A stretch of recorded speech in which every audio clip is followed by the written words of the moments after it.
I am Anders and this is how to build a one-man band Anders Flanderz style.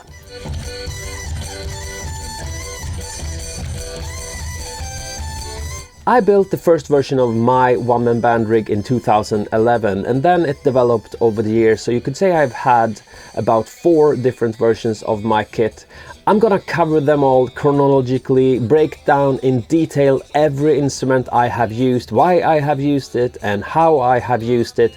This is the Anders Flanderz one-man band, exactly how I created my one-man band kit. This is how to build a one-man band, but also how to not build a one-man band, because in the end it was too heavy and in the end it sort of crushed my knee. So don't follow this step by step. You can take inspiration from it, but take the good parts and leave the not so clever parts behind. I hope this can be an inspiration for everyone that wants to create a one-man band, and even if you're not, I hope it can be fun to see what my rig actually consists of when we break it down in pieces.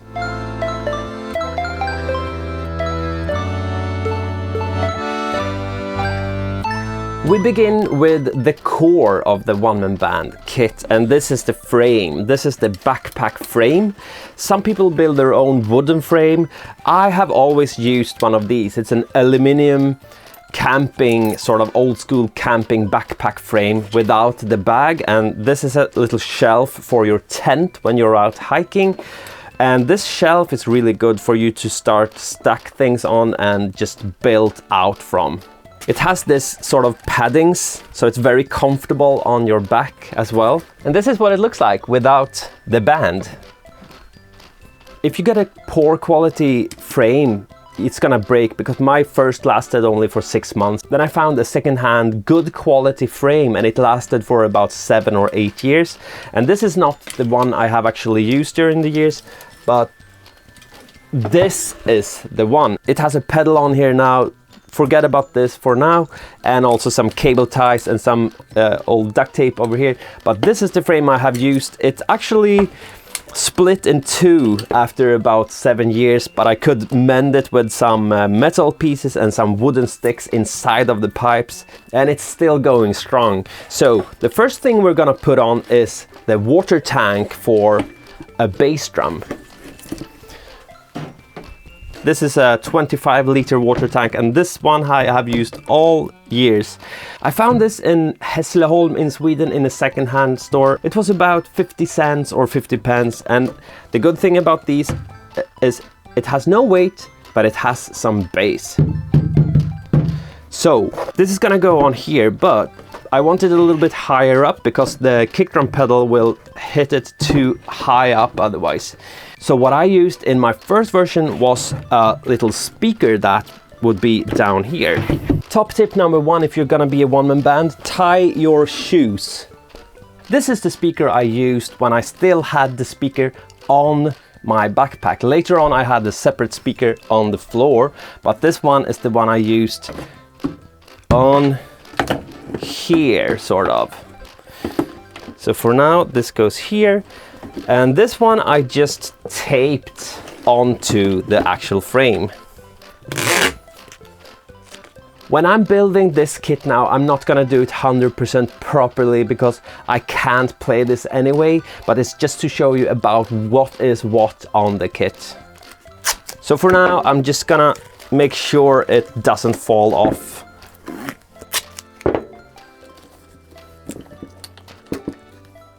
And we have the speaker on. The speaker is a Roland Mobile Cube, by the way. It is louder than you think, but it has no bass whatsoever, so it works for smaller pedestrian street, but in big cities it would not be enough for street performance. So now this has some height here, so the bass drum pedal will hit in the right height. Actually, this pedal now is a bit off, so it doesn't hit in the middle here, but it's supposed to be in the middle anyway. In the beginning, I was just attaching this with duct tape, but later on I used cable ties.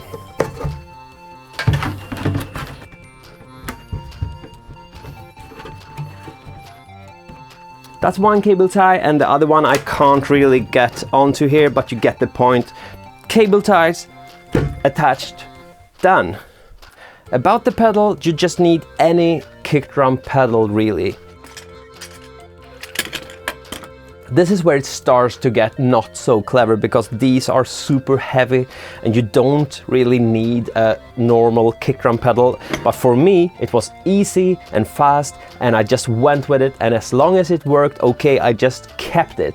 But that was a big mistake because these are too heavy. You can build your own pedal much lighter. But this is what I did when I built my kit. So anyway, so if you take a normal kick drum pedal, you just want to get rid of this pedal part basically and keep the rest sort of. What is left of the kick drum pedal is attached to the frame with cable ties and duct tape. And you keep this little chain, and in my case it has this sort of piece with a hole in, which was perfect.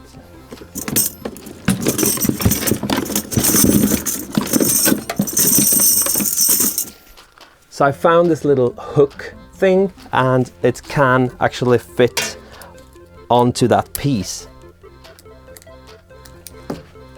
And this hook thing goes on this strap.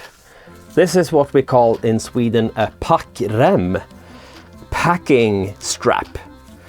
And very popular in Sweden. If you go to Sweden, the first thing you're gonna see is like a bunch of packremmar. This is gonna be your strap, which connects the pedal to your foot. So when the strap is connected to the pedal, instead of having a pedal that you play with your foot, like on a normal drum kit, this strap will lead to your foot. And when you stomp, you're gonna get the pedal hitting the drum.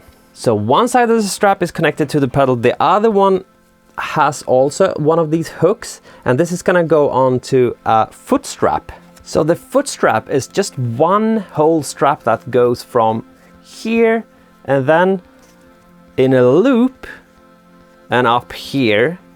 And then you just put some tape like onto the loop, so your foot will go into the loop like this. And this one, you just put some tape up here and you make a hole in this here. So then you can connect the hook with the hole, and with this on your foot you will have music. No hands. So this foot strap I have copied from the Straniero, and he had on his website like 10 years ago, he had a picture of something like this, but it was made of seatbelt, car seatbelt, which is super clever because it goes around your body in a very comfortable way. These straps don't use the size of this. This is too thin. But again, I just went with something that sort of worked, and yeah. Your other foot will play hi-hat cymbals, and exactly as with the bass drum pedal, you will just need a normal hi-hat stand. This is from the same kit as with the bass drum pedal. I got that kit for free from a friend. You can have any hi-hat stand, but again, this is way much heavier than it needs to be. You can find solutions on just using the spring mechanism in the hi-hat stand without the whole stand basically. But again, I just went for a normal hi-hat stand and kept it. So just as with the kick drum pedal, with the hi-hat stand, you just want to get rid of the pedal and the legs from the stand that makes it stand on the floor, and what is left is just this long stand really with the stick that can go like up and down, and then you have the chain down here. Now it's duct tape all over the chain, but used to be a chain here, and it has, like the kick drum, it had some sort of metal piece that I can't see right now, but anyway, there's a metal piece and I could actually attach one of these hooks onto this as well. So exactly like the kick drum pedal, a hook, a strap, another hook in the other end of the strap, and another foot strap, and you're all set. And you just attach this with cable ties to the frame. But again, I'm using duct tape now just to show you about where it's gonna be and what it's gonna look like. As for cymbals, I used these 12-inch splash cymbals, very cheap splash cymbals. It's pretty cool that you can get splash cymbals in 12-inch size. You can use any. I started with a pair of normal hi-hat ones, but they were definitely too loud for the bass drum, so I just wanted to scale it down a bit, and you can even have even smaller ones if you don't want to be too loud. So these are gonna go on here, and for the other one, with the hi-hat stand, you get this clutch thing which goes onto one of the cymbals, like this. So like this. This goes on top.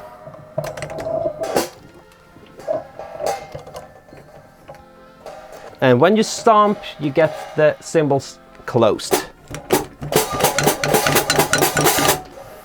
I used this hi-hat tambourine on top of the cymbals just to get some more noise and some, not a snare, but something more like a snare than just the cymbals. So I realized I actually used the cymbals as hi-hats, like a closed hi-hat sound, and also sort of a snare when I was like boom, tsh, boom, tsh, boom, tsh. So it goes like boom, tsh, like a snare, boom, tsh. And also if you sort of do a kick instead of a stomp, you can get the crash sound.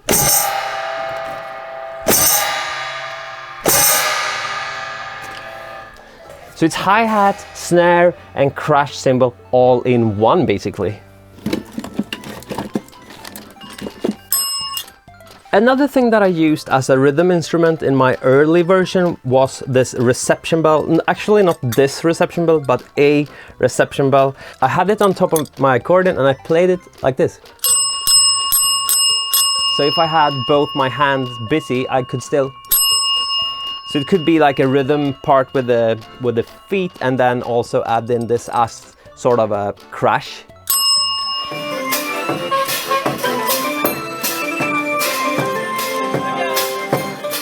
I got the bell that I used, and also the whole concept and the whole idea of using a bell like that from a friend of mine called Cecilia in Sweden, and she's a living statue, so she used a bell in her act, and she gave me a bell and I put it on top of the accordion and just went like this all day, and I had so much fun with that. Thank you, Cecilia. For a couple of performances I tried to use a splash cymbal on here that was attached to my left arm, like my accordion bass arm.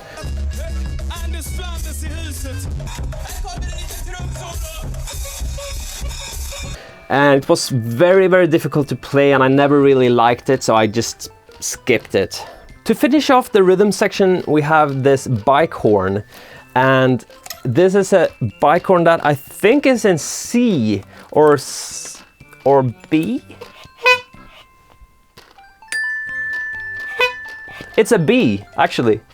It's perfectly tuned to B, and this bike horn is the same I've used all the time. I actually for a while had a bike horn over here that I could play with my head like but this is the one I have had on the Casio stick, so this is gonna make sense soon when I have the Casio keyboard. But this goes on to the backpack with cable ties and duct tape, you guessed it.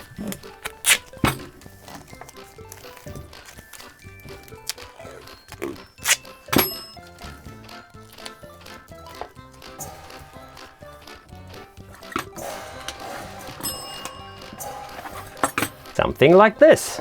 The bike horn actually has two sounds. It's the normal that sound, and if you mute it like a muted trumpet, you get the